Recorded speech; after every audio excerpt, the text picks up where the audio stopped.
Where there is a will, there is a way. Hi, this is Kalpana Reddy, Krushi High School. Today I'm here to discuss about grade 8th, chapter 1, that is reading and analysis of the map, part 2. So before moving into the topic, I would like to wish you all a happy and a healthy morning, children. And let's move to the topic here. So as in the previous class, we have learned exactly what is analysis of the map and maps down the age. And today we are going to learn something about the maps during the colonization, contour line, etc. So maps during the colonization. So what exactly do you mean by colonization? Colonization is nothing but it is the establishment, or like I mean to say, establishing a control over a particular area, means establishing a control on an indigenous people of an area. That is called colonization. So you know that the Europeans also came to our country. They have established their control in our country, and they have started trading from here, isn't it, children? So the same thing we are going to learn about it. When the Europeans' power made Asia, Australia, North and South America as their colonies, they sent map makers of those places to know properly about the climate, crops, people, resources, etc. Slowly, they explored the world and prepared various maps and obtained useful information which helped the colonial powers in establishing their power. So the Europeans, exactly when they started like establishing their power in different countries or on the different continents, such as South America, North America, Australia, Asia, etc. So what they did, they wanted to know the information about that particular continents or particular countries. So what they did, they sent their map maker to visit the place and to find out or to collect the survey about the climate of that place, crops, people and the resources available. So depending upon these things or depending upon these elements only, they can do the trading, or they can fulfill their requirement, what exactly they were looking for, isn't it, children? Next, when the British ruled India, they started making details map of the interior of our country. To carry out the survey process in our country, they established a department called Survey of India. So in the same way, when the Britishers they started ruling our country, so at that time they wanted to know the details. They started preparing the maps which gives the interior details of our country, that is same in the same way like resources or the climatic condition or the type of soil, what is like what like what we have exactly here in our country, or the climatic condition, etc, etc. So they carried out the survey. Say they carried out the process of a survey uh, to collect all this information, which is a separate department was formed, a separate organization was formed for that, which was known as Survey of India. Is that clear, children? Next, so maps making. So who was the first person? So at that time, James Rennell was appointed as the Superior General. He prepared one of the first survey based map of India. So as the Britishers, they wanted to prepare a map, so they appointed James Rennell, who was appointed as a Surveyor General. He prepared the first survey based map of India, and in the year 1802, William Lambton started one of the most important geographical survey in the world. So who was the first person, the like who prepared the most important geographical survey in the world? William Lambton. Is that clear to you, children?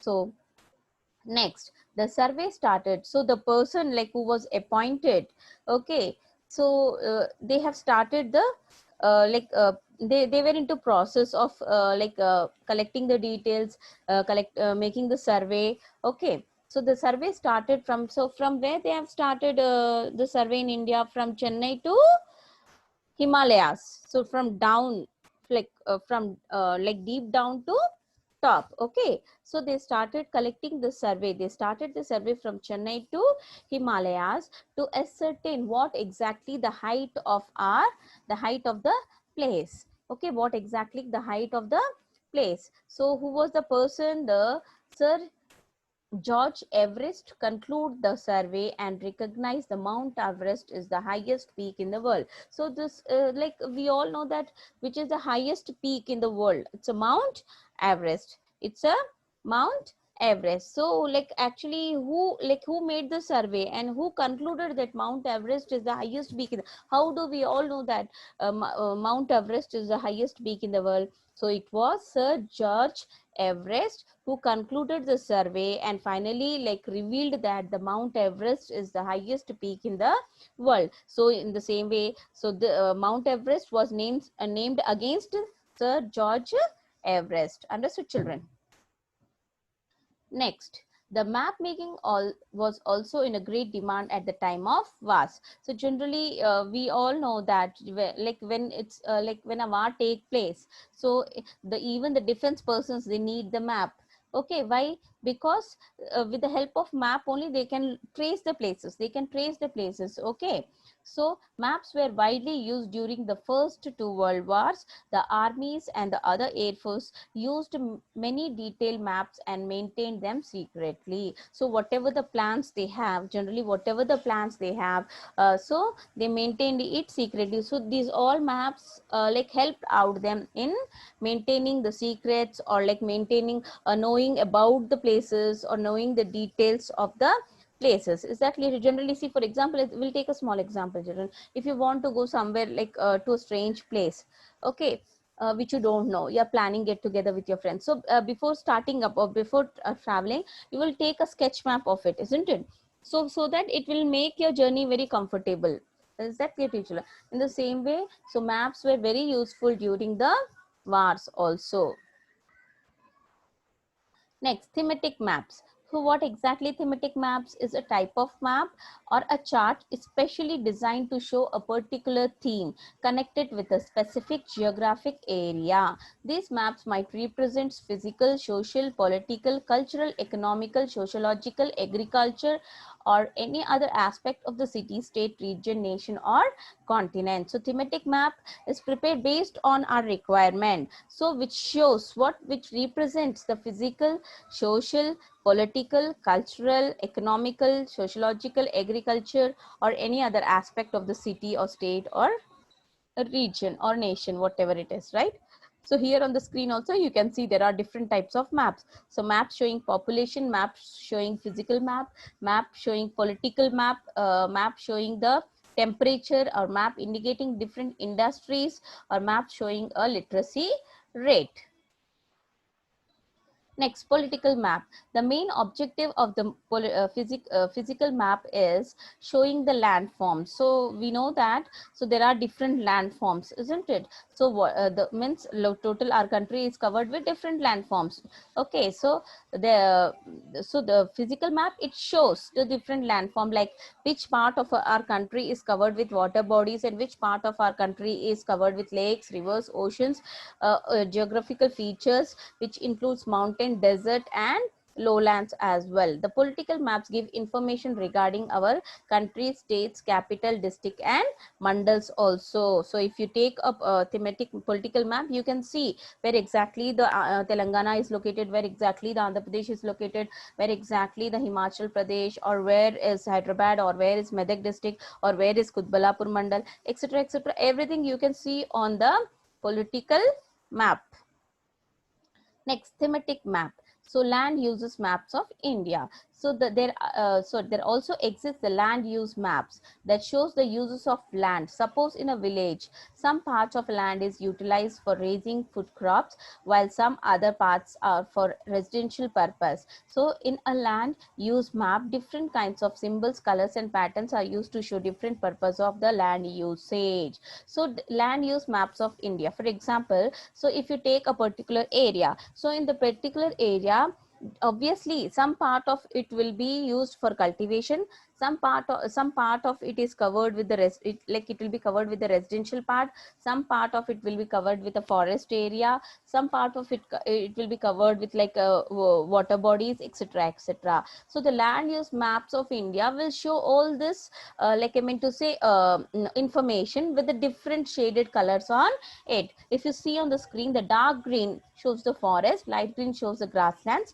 brown shows the useful agricultural land. So it will be easy for the farmers to make out or to trace whether this like soil is useful for cultivation or not. Yellow, cropped area. Dark gray, mountains. Light gray, hills. Yellow, plateaus and swamps. Light red, wastelands. Means wasteland means we can't use it for cultivation also. Light blue, tanks, rivers, canals, wells, etc. Dark blue, seas and oceans. White, places where minerals are available. Okay, minerals are available. Black, boundaries. So blacks gives the indication of boundaries. So these are the different colors which are used or which are used to represent different I mean to say landforms, or the like I mean to say it gives the details of that particular area. Is that clear to you, children? Maps can be used to show the population of continent, not only the relief features, like not only the landform, children, it also tells about the population of our country or any or any country. So it also gives the information about it. Population density maps are those maps which are used to show the population through shading. So if you want to know the population of any particular country, so you can use the population map. So it shows the density of the population through shading. Is that clear to you, children? Thematic, we first estimate the total number of people living in a, so how do you calculate the population of a map? So firstly, we'll estimate the total number of people living in that particular place. Then we measure the area of that place. Then we measure the area of place, and then we divide the number of people by the area of the place, so that we'll get the density of the population. For example, if a area of the place is 100 square kilometers and 10,000 people live in it, then the population density of the village is 100 per square kilometer. Is that clear to you, children? Next, the relief feature on maps means different landforms.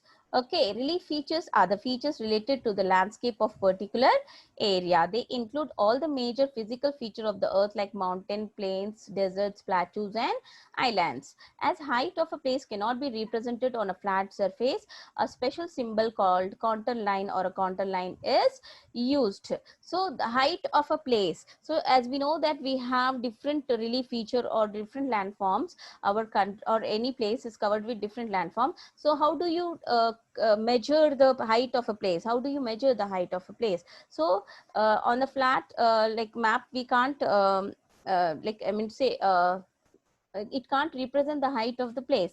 So the symbol called contour line is used to tell the height of a particular place. So what exactly the contour line? So already in the previous 7th class also you have learned about it. Okay, in the upcoming classes also you will be having the same topic, children. So the contour lines are the line joining place with the equal heights, with the same height. Okay, contour line are also called as isolines. Okay, they are also called as a isolines. Because why they are called as a line joining place with the equal height? Because they never intersect each other. They never intersect each other. Contour lines are in irregular shapes based on the landform. So why they are not in a complete circle. So okay, so they'll be in irregular forms based on the particular landform. Okay, particular landform, based on the particular landform, the shape of the contour line will be. So every time it will be in a irregular shape. So these contour lines are very useful in measuring the height of a place, children. So when we construct the dams, the engineers, with the help of the contour lines only, they will measure the like I mean to say the height of the place. When we want to when we are laying the roads or when we are constructing the dams and all, so these contour lines are very useful. Is that clear to you, children? So with this, I'm going to just wind up the class, children. Like whatever the homeworks are being given to you, just follow those homeworks, okay, and just post it to me. Is that clear to you, children? Thank you.